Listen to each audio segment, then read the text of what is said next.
Bien, pues vamos a sumergirnos en el material que tenemos hoy. Se centra en una de las figuras más polarizantes y, sinceramente, fascinantes del mundo financiero actual, Michael Saylor. Totalmente. Hablamos del CEO de MicroStrategy, una empresa que hasta hace poco muchos asociaban con software de business intelligence, pero que ahora es en esencia un vehículo de inversión en Bitcoin. Y no uno cualquiera. No, el mayor tenedor corporativo del planeta. Exacto. Y hoy queremos desgranar un poco la maquinaria que hay detrás, porque esto no va solo de una empresa que decidió comprar Bitcoin. Es una estrategia de ingeniería financiera increíblemente sofisticada. Sí, Los documentos que hemos revisado hablan de cómo ha conseguido, en la práctica, hackear Wall Street desde dentro para acumular una cantidad de este activo digital que es, bueno, asombrosa. Especie, aprovechando las ineficiencias del sistema. ¿O es todo lo contrario? ¿O es un castillo de naipes extraordinariamente complejo que depende enteramente de que la euforia del mercado y la valoración de su empresa nunca decaigan? Esa es la gran pregunta.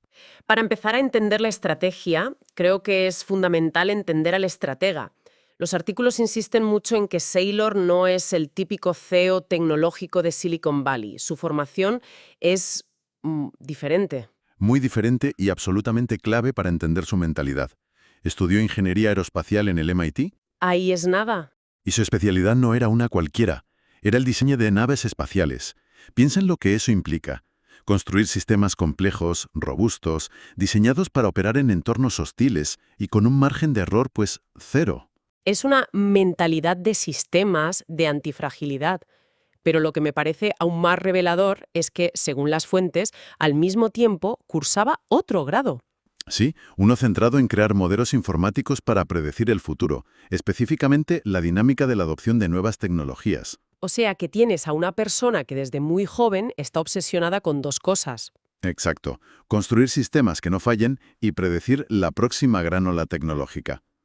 Y además no es un recién llegado, es el CEO más longevo de una empresa tecnológica, al frente de MicroStrategy desde 1989. Hay una anécdota de sus inicios que parece sacada de una película.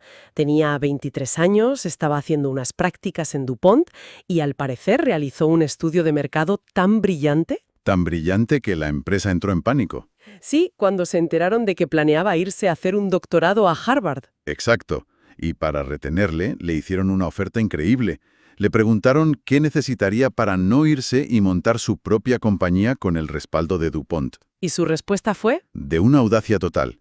Pidió $250.000 de financiación inicial, un equipo de empleados pagados por DuPont, oficinas y varios millones de dólares en contratos garantizados. ¿Y se lo dieron? Y DuPont dijo que sí, a un chico de 23 años. Eso ya te dice todo lo que necesitas saber sobre su capacidad de persuasión y su visión.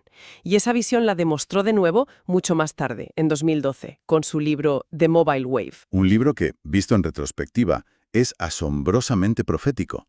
Predijo con una claridad meridiana el dominio absoluto de los smartphones y cómo empresas como Apple, Facebook, Google iban a redefinir la economía mundial. Y aconsejó invertir. Aconsejó a todo el que quisiera escuchar que invirtiera masivamente en ellas. Pero aquí viene el giro psicológico que lo cambia todo y que parece ser el motor de su estrategia actual. Él mismo admitió en varias entrevistas que se arrepintió profundamente de una cosa. ¿De qué? De haber pasado más tiempo explicando esa ola tecnológica que aprovechándola al máximo para sí mismo y para su empresa. Es una lección que se le grabó a fuego. Se hizo una promesa. La próxima vez que vea algo de esta magnitud, una disrupción tecnológica de este calibre, compraré primero y explicaré después. Y la siguiente vez que vio algo así fue Bitcoin. Lo que nos lleva al momento clave. El año 2020, pandemia mundial, confinamientos, una incertidumbre económica brutal. Y sobre todo, una respuesta sin precedentes por parte de los bancos centrales. Una impresión de dinero masiva. La masa monetaria M2, que es una de las principales formas de medir la cantidad de dinero en circulación, iba a aumentar un 40% en solo un par de años. Es una locura. En ese contexto, Saylor mira la tesorería de su empresa, unos $500 millones en efectivo, y llega a una conclusión aterradora. Su famosa analogía fue que ese dinero no era un activo seguro, era un cubo de hielo derritiéndose. Me parece una imagen potentísima. Para un CEO, la caja es sagrada, es la seguridad, y él de repente la ve como un pasivo, como algo que pierde valor cada segundo que pasa. Claro. Así que se pone a analizar alternativas para proteger ese capital. y las va descartando una por una, con una lógica implacable. Bonos del Tesoro. Rendimiento cercano a cero, o sea, perder dinero frente a la inflación real. Acciones y sector inmobiliario. En máximos históricos. Exacto, inflados precisamente por esa inyección de liquidez. Parecía que era comprar en la cima del mercado. Quedaba el oro, el refugio de valor tradicional. Cierto, pero al analizarlo vio que la oferta de oro aumenta aproximadamente un 2% cada año por la minería. Para él, eso era una fuga en el sistema. Y en esa búsqueda, tras descartarlo todo, Llega a la conclusión de que la única opción matemáticamente sólida, el único barco que no tenía fugas, era Bitcoin. Un activo con una oferta finita y predecible. y entonces, en agosto de 2020, hace su movimiento. Un anuncio que dejó a Wall Street boquiabierto. Fue una declaración de intenciones brutal. Básicamente dijo, tengo 500 millones de dólares en caja, voy a usar 250 millones para comprar Bitcoin. ¿Y el resto? Y para aquellos accionistas que crean que me he vuelto completamente loco, usaré los otros 250 millones para recomprar sus acciones y que puedan irse. Fue el pistoletazo de salida. Vale, ese fue el primer paso. Pero MicroStrategy no es Apple, no genera cientos de miles de millones en efectivo. ¿Cómo pasa de esos 250 millones a los más de 200.000 bitcoins que tienen ahora? Claro, valorados en decenas de miles de millones. Aquí es donde entra la verdadera magia, la ingeniería financiera. Empecemos por la primera herramienta, la deuda convertible. Es un instrumento financiero brillante para su propósito. En esencia, MicroStrategy emite bonos, es decir, pide dinero prestado. La particularidad es que esos bonos, en el futuro, se pueden convertir en acciones de la empresa. Si el precio de la acción sube por encima de un determinado nivel. Eso es. Espera, pero lo más increíble de todo es el tipo de interés que consiguió. Según los informes, la media es de un 0,4%. ¿0,4? Eso es prácticamente dinero gratis. En un mundo donde la inflación es mucho más alta, ¿quién en su sano juicio presta dinero casi sin interés a una empresa para que compre un activo tan volátil? Esa es la pregunta del millón. Y la respuesta es fascinante. No se los vende a inversores tradicionales. Sus clientes son principalmente fondos de arbitraje. Ajá. A estos fondos no les importa tanto el interés del bono. Lo que les interesa es la enorme volatilidad de la acción de MicroStrategy. ¿Cómo ganan dinero entonces? Compran el bono convertible y, al mismo tiempo, venden en corto las acciones de la empresa. Crean una posición neutral. Ganan dinero con las enormes fluctuaciones de la acción, independientemente de si sube o baja. Entiendo. Para ellos, la volatilidad es una fuente de ingresos. Esto hace que el bono, aunque pague un interés minúsculo, sea una pieza muy atractiva para su estrategia. Y además fue muy listo con los plazos. Muy astuto, sí. Los vencimientos de estos bonos están estratégicamente situados después de los próximos halvings de Bitcoin, eventos que históricamente han precedido a subidas de precio. De acuerdo. La deuda convertible le da capital barato, casi gratis. Pero hay un límite a la cantidad de deuda que una empresa puede asumir. Para llegar a esas cifras, tuvo que usar otra herramienta. Sí. Y esta es la que a primera vista parece una locura para los accionistas, empezar a emitir acciones de la nada. Exacto. Y aquí es donde la mayoría de la gente se pierde. Porque diluir a tus accionistas suena a manual de cómo destruir valor para el inversor. Claro, a nadie le gusta que su trozo del pastel se haga más pequeño. Pero Saylor le dio la vuelta por completo gracias a un concepto clave. La prima sobre el valor liquidativo, o NAV por sus siglas en inglés. ¿Qué significa eso exactamente? Significa que el mercado valora la totalidad de la empresa, MicroStrategy, por más de lo que valen los bitcoins que tiene en su balance.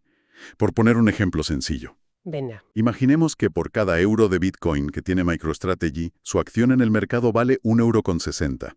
Hay una prima del 60%. El mercado está pagando de más. Y Saylor ve esa prima no como una sobrevaloración, sino como una oportunidad. Precisamente, lo que hace es usar un mecanismo llamado ATM, At the Market Offering. Le permite emitir y vender nuevas acciones en el mercado de forma continua. ¿Y con ese dinero? Siguiendo el ejemplo, puede crear una nueva acción, venderla por 1,60 € y con ese dinero ir al mercado y comprar 1,60 € de Bitcoin. Ah, ya lo veo. Aunque yo, como accionista antigua, ahora tengo un porcentaje ligeramente menor de la empresa, la cantidad total de Bitcoin que respalda cada una de mis acciones ha aumentado. Has dado en el clavo. Es una jugada que en la jerga se llama acrecentadora.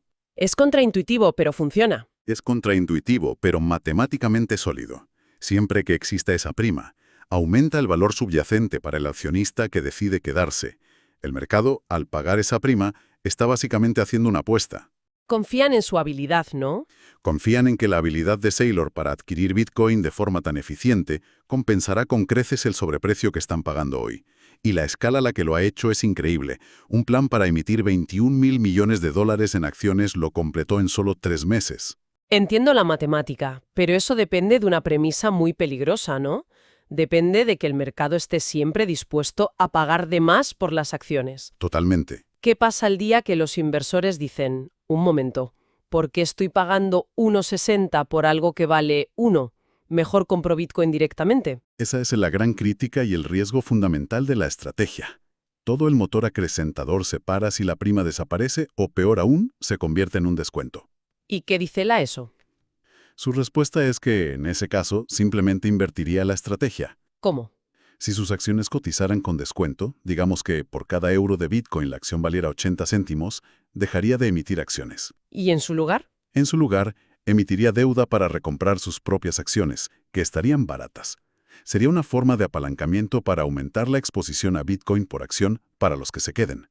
Es un algoritmo con una respuesta para cada escenario. Vale, tenemos deuda barata y emisión de acciones con prima. Pero en las fuentes se menciona una tercera invención, algo que él mismo llama la panacea. Las acciones preferentes. ¿Qué aportan a la ecuación? Aportan antifragilidad. Instrumentos como los que ha denominado Strike y Strive son un híbrido genial. Funcionan como deuda en el sentido de que pagan un dividendo fijo y relativamente alto, del 8 al 10%. Pero legalmente son acciones. Exacto. Y aquí está la gran ventaja. No tienen fecha de vencimiento. Ah, claro. El gran riesgo de la deuda es tener que refinanciarla. Si te vencen miles de millones en un mal momento del mercado, puedes quebrar. Justo. Al no tener fecha de vencimiento, elimina ese riesgo de calendario. No hay una pistola apuntándole a la cabeza en una fecha concreta. Puede seguir pagando el dividendo teóricamente para siempre. Le da una estabilidad enorme. Enorme. Protege a la empresa de un cisne negro en los mercados de crédito. Es una máquina de 3 cilindros. Consigue dinero casi gratis con la deuda, lo multiplica emitiendo acciones con prima y se protege del riesgo a largo plazo con las preferentes. Es un sistema diseñado para aspirar capital de Wall Street y convertirlo en Bitcoin. Todo esto nos lleva a la filosofía que hay detrás. Porque esto no es solo una operación financiera para él, ¿verdad?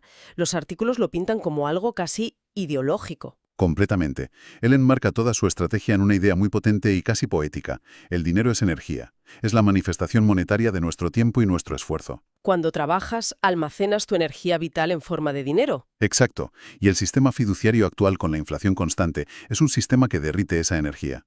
Tu cubo de hielo. La fuga invisible. Caballo de Troya que leímos es perfecta. No está luchando contra Wall Street. Para nada. Está usando las propias herramientas del sistema, bonos, acciones, mercados de capitales, para absorber la energía del sistema fiduciario y transferirla a lo que él considera una red superior. Es una visión muy radical y la lleva hasta las últimas consecuencias. No solo en lo corporativo, sino también en lo personal. Sí, esto es algo que me impactó al leerlo. Se trata de su convicción personal y su plan de legado.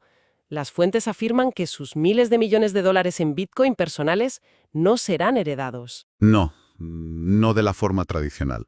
Su plan, según se informa, es que cuando muera, las claves privadas de sus carteras personales no se transmitirán a nadie. Simplemente se perderán para siempre. Lo que significa que esos Bitcoins desaparecerán de la circulación. Se quemarán de facto. Sí, haciendo que los de todos los demás valgan una fracción infinitesimalmente mayor. Es su legado a la comunidad, como él lo ve. Un último acto de contribución a la red que, en su opinión, es la mayor esperanza para preservar la energía de la humanidad. Es una declaración de principios increíblemente poderosa. Ciertamente. Hemos recorrido un camino fascinante, de un ingeniero aeroespacial que construía modelos para predecir el futuro a un estratega financiero que está en tiempo real reescribiendo las reglas. Reescribiendo cómo una corporación puede y debe gestionar su tesorería. Y la tensión sigue ahí, más viva que nunca. Es un genio que ha construido una máquina de valor a largo plazo. Aprovechando la psicología del mercado y las debilidades del sistema fiduciario. O es el arquitecto de un sistema tremendamente apalancado que depende de que la confianza y esa famosa prima de valoración nunca se desvanezcan. Y esto nos deja con una idea final para reflexionar, que se extrae de todo lo que hemos analizado. Saylor no solo está ejecutando una estrategia, Está creando un manual de instrucciones. Un manual que, ojo, ya están empezando a copiar más de 150 empresas. Y eso plantea una pregunta a gran escala. A medida que más corporaciones, e incluso países, miren sus reservas en dinero fiduciario y vean, como vio Saylor, Ese cubo de hielo derritiéndose. exacto, eso se verá cuando dejen de ver su tesorería como dinero para gastar y empiecen a verla como energía que deben preservar a toda costa. El caballo de Troya de Saylor podría ser solo el primero de muchos en cruzar las puertas del sistema financiero tradicional. Y la pregunta es, ¿qué aspecto tendrá ese mundo cuando la estrategia de preservar valor se convierta no en la excepción, Sino en la nueva norma para la supervivencia corporativa.